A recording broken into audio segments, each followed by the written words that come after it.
Hello my fellow video gaming minions. Okay, for those of you that remember back in the golden years of gaming when the NES was around, or for those who don't understand what the NES is, the Nintendo Entertainment System, and the kind of games that Nintendo released back in the day that saved the entire gaming era back then, how would you say Nintendo have developed or evolved, as it were, to this modern era? You cannot deny that Nintendo have done really well through the years. I mean, think of the NES as the first Terminator movie, right? And the SNES, the Super Nintendo Entertainment System, as Judgment Day, the second Terminator movie. The first being a divine classic of awesomeness to kickstart of what could be a successful path for their journey, and the sequel getting that tiny upgrade that made it just as awesome. But that being said, however, that just as awesome part, both systems brought a huge amount of ammunition to the battlefield of the gaming era. With the NES, it brought the word that does not really exist in gaming nowadays, skill. And the same can be with the SNES. But also variety of many different titles and genres. Oh yeah, there was a lot. Both systems under Nintendo's guidance certainly did manage to get a lot of people to come out of their rock underneath the earth that they were living in. Right? You still with me? Are you still with me?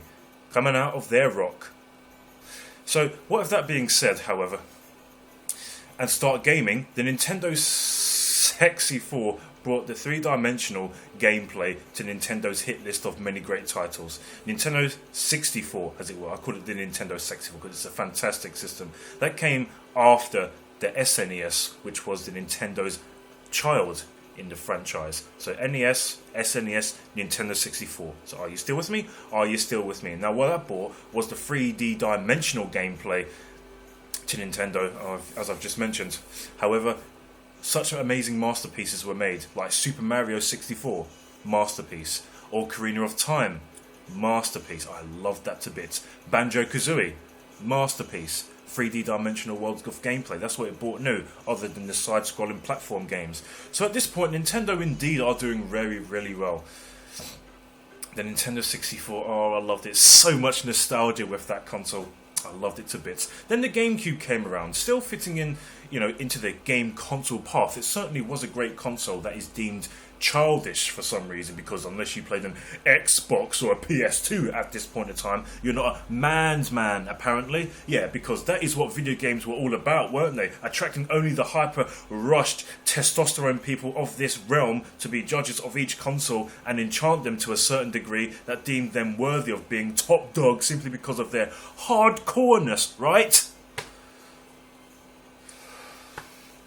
Sorry about that. So, that being said, however, I was a little sceptical about the Wii games, for the Nintendo Wii. Nintendo again brought something more. I wouldn't say new, because they did this with the Power Glove on the NES by their accessories. Nintendo have been good with their accessories, I love them.